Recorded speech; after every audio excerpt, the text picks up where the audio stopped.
Halo, selamat datang kembali di sesi kita. Halo. Hari ini kita mau bedah buku The Rules of Management dari Richard Tembler, sumber yang Anda bawa. Iya, Kita betul. mau coba gali intinya nih, Iya. terutama soal gimana sih cara memahami nilai diri kita, peran penting kita dalam manajemen menurut buku ini. Oke. Templar kan bagi jadi dua ya, kelola tim sama kelola diri.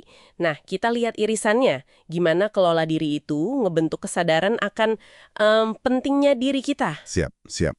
Kesadaran nilai diri ini memang jadi fondasi yang penting banget di buku Templar. Dia mulai dengan satu pembedaan yang cukup mendasar sih. Oh ya, soal tahu apa yang seharusnya kita lakukan versus apa yang sebenarnya kita lakukan itu ya. Kenapa sih ini perlu dipisah? Nah, itu dia. Emangnya deskripsi kerja formal sering beda gitu sama kenyataan di lapangan? Sering banget ternyata. Templar kasih contoh. Ada manajer yang baru sadar kalau tujuan tersembunyi kerjaannya itu supaya dia kelihatan kurang oke demi orang lain. Wah, Iya. Jadi, memahami dinamika yang nggak tertulis ini, apa sih yang sebenarnya diharapkan? Atau apa tujuan pribadi kita di balik peran itu? Itu langkah awal yang krusial banget. oke. Ini nyambung ke idenya soal punya rencana pribadi, tapi simpen sendiri aja. Aturan 48 itu. Menarik ya. Punya rencana pribadi, dirahasiakan. Tapi di sisi lain, Templar juga kan nekenin banget soal jujur ya. Ada aturan 103, jujur setiap saat. Gimana tuh nyelarasinnya? Nah, itu pertanyaan bagus. Apa maksudnya jujur dalam tindakan tapi soal ambisi kita ya strategis gitu? Mungkin bisa dibilang gitu. Ini bukan soal bohong ya, tapi lebih ke punya arah internal yang jelas. Oke. Tujuan pribadi kita yang mungkin aja beda sama tujuan formal perusahaan, itu yang jadi semacam kompas internal kita. Nah, kesadaran ini, pemahaman soal permainan yang lagi jalan dan tujuan kita di dalamnya, itulah fondasi nilai diri kita. Kita jadi tahu arah, nggak cuma ngikutin arus aja, gitu. Oke, jadi kuncinya kesadaran diri dulu ya, itu fondasinya. Terus gimana kita membangun nilai itu dalam tindakan sehari-hari? Templar nyinggung soal integritas sama rasa hormat juga kan? Betul sekali. Dia bilang lebih baik kejar rasa hormat atau respect daripada sekedar disukai atau like. Kenapa gitu? Kenapa hormat lebih penting? Karena rasa hormat itu datangnya dari konsistensi, dari integritas, dari prinsip yang kita pegang teguh. Itu lebih awet.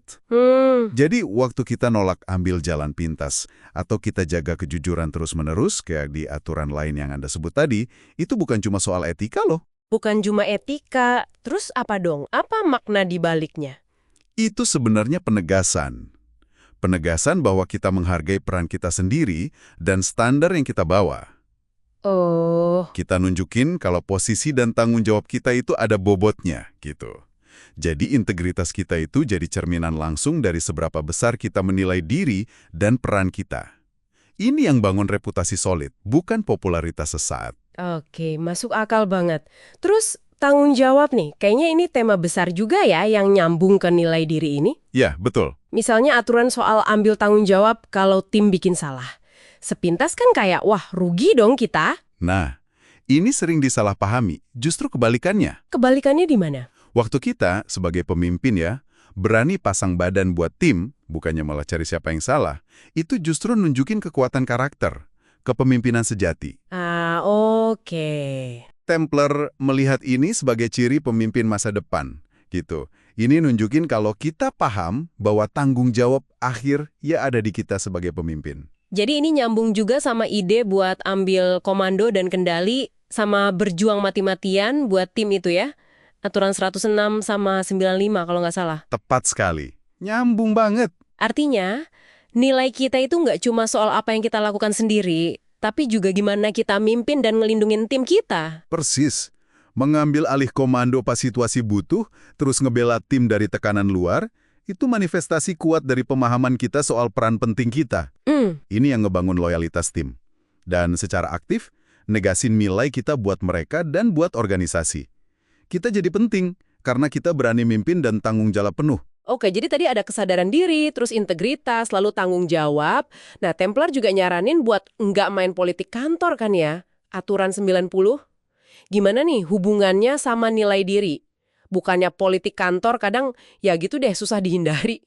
mungkin susah dihindari 100% ya. Tapi Templar bilang jangan bermain di dalamnya. Maksudnya gimana tuh jangan bermain? Fokus aja ke kontribusi nyata, ke hasil kerja. Nilai kita sebaiknya dibangun di atas kompetensi dan integritas, bukan intrik atau manuver politik. Jadi hindari gosip dan drama gitu ya? Kurang lebih begitu. Menghindari permainan politik itu bantu kita jaga fokus pada apa yang benar-benar penting. Dan bangun pengaruh lewat substansi kerja kita, bukan lewat cara-cara belakang.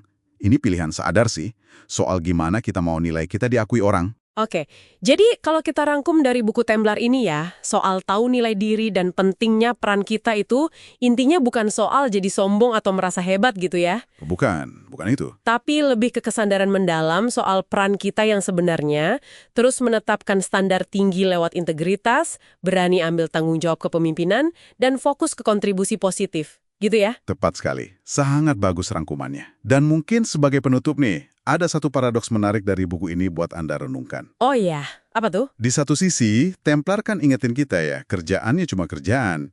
Kayak di aturan 41, seolah bilang semua orang bisa diganti. Iya, ada kesan gitu. Tapi di sisi lain, dia juga nekenin banget pentingnya ambil komando. Kayak di aturan 106.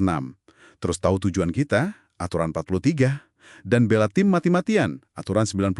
Semua tindakan ini kan nunjukin betapa pentingnya peran kita, iya kan? Betul, betul. Jadi kontradiktif gitu ya. Nah, pertanyaannya buat kita renungkan, gimana cara kita menyeimbangkan kesadaran bahwa ya peran itu bisa ganti, setiap orang mungkin bisa diganti, tapi di saat yang sama kita juga harus memimpin dengan tegas dan sadar betul nilai unik serta kontribusi tak tergantikan yang kita bawa ke posisi kita saat ini.